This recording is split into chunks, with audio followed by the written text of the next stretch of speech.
दावानलदैह्यमानान् विलोक्य जीवान् करुणार्णवोद्रात् वचोऽमृतं यो विवदं ववर्ष तमवारिवाहं कमपि प्रणौमि प्रेम से बोलिए सदगुरु कबीर साहेब की जय। सदगुरु कबीर साहेब की जय। सदगुरु कबीर साहेब की जय। समस्त रामेश्वर परिवार की जय।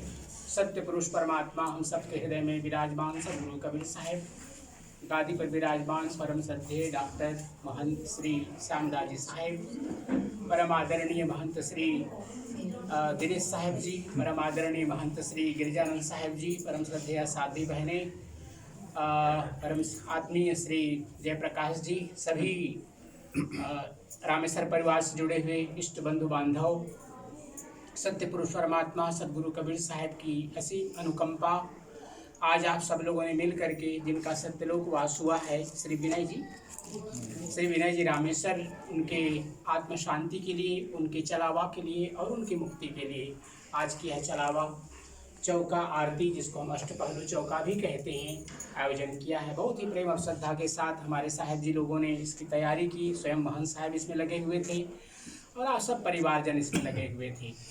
सत्य पुरुष परमात्मा सदगुरु कबीर साहब की यह पावन परंपरा हम इसमें देखते हैं। इन भजनों अभी हम लोगों ने सुना, भजनों के माध्यम से कुछ हमारे कर्म जीवन में जब हम जीवित हैं कैसे रहें, और कुछ हमारे जीवन के बाद अर्थात मृत्यु के बाद क्या होता है, इसको किस प्रकार से मुक्ति के मार्ग पर ले जा सकते हैं, इन सब की चर्चा इन भजनों के माध्यम से सब लोगों ने श्रवण किया।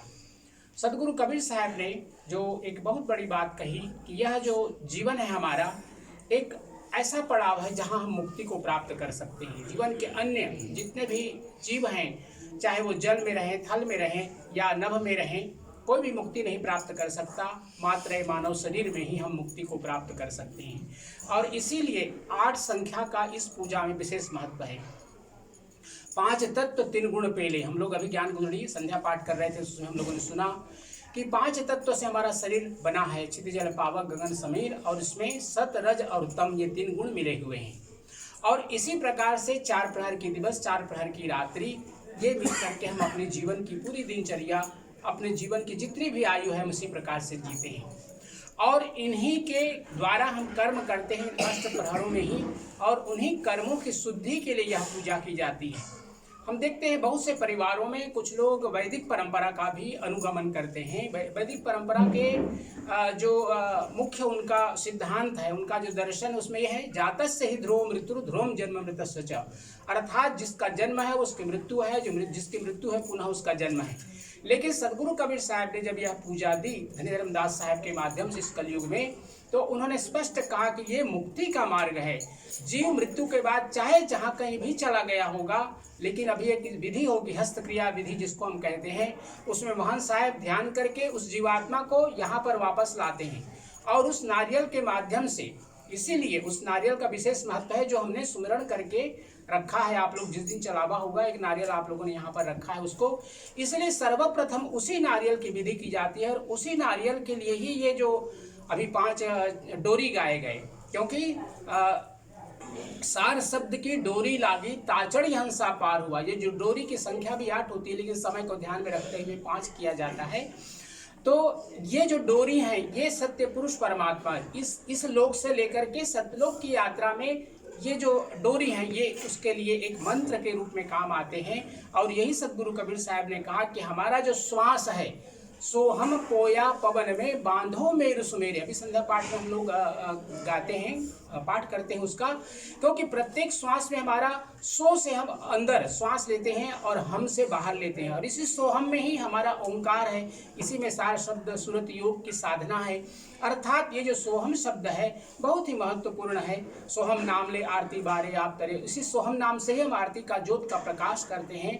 तो ये एक बहुत लंबी यात्रा है जिसमें मुक्ति के लिए कहा गया कि अगर एक लौन की पुतली अर्थात नमक की अगर डली उसको समुद्र के अंदर डाला जाए कि पता लगाने के लिए कितनी गहराई है समुद्र में, वो तो नीचे जाते जाते वो घुल जाती है। इसी प्रकार ये जीवन की यात्रा है। अगर हमने शुभ कर्म किए हैं तो परमात्मा तक जाते जाते जितने भी हमारे कर्म हैं, कर्म के फल हैं, वो सब क्षयित हो जाते हैं, समाप्त हो जाते हैं। ये मुक्ति का मार्ग है। सदगुरु कबीर साहब ने कुछ उदाहरण दिया। जैसे एक दूध में से हम मक्खन निकालते हैं, मक्खन में से घी निकालते हैं। जब एक बार घी निकल गया तो उसको पुनः दूध नहीं बनाया जा सकता, ये असंभव है। इसी प्रकार ऊख से रस निकालते हैं, मतलब कान, यहाँ पर कान कहते हैं ना, कान से, ऊख से, ईख से, शुगर केन से हम लोग रस निकालते हैं और उसको फिर जब आग में जलाते हैं तो उससे क्या बनता है, गुड़ बनता है, और गुड़ से ही फिर खांड बन जाता है। और सदगुरु की अगर एक उदाहरण सदगुरु कबीर साहब ने दिया, अगर ये सदगुरु का मिलन हो जाए इस जीव को तो वो क्या बन जाता है, मिश्री बन जाता है। एक बार मिश्री बन गया तो पुनः वो ऊख में नहीं जा सकता है। इसी प्रकार से एक और उदाहरण सदगुरु कबीर साहब ने दिया, वह है मोती का। हम सबके जानकारी में है कि जो एक तिथि होती है, एक नक्षत्र होता है, उस नक्षत्र के स्वाति नक्षत्र उसको कहते हैं, और उस स्वाति नक्षत्र में जब जल गिरता है और शिप के अंदर जाता है तो वो मोती बन जाता है। वही स्वाति नक्षत्र का जब जल एक हाथी के मुख में जाता है तो गजमुक्ता बन जाता है। इसी प्रकार वो जल स्वाति नक्षत्र का अगर बांस के अंदर चला गया, बाम्बू के अंदर चला गया तो वो वंशलोचन बन जाता है। इसी प्रकार जब वह एक रूप ले लेता है तो अगर वही बूंद मिट्टी में गिरता है तो कीचड़ बन जाता है। यही हमारा जीवन है। हम अपने जीवन के मूल्य को समझें और इस मुक्ति के मार्ग में आगे चलें। प्रेम से बोलिए सदगुरु कबीर साहेब की जय।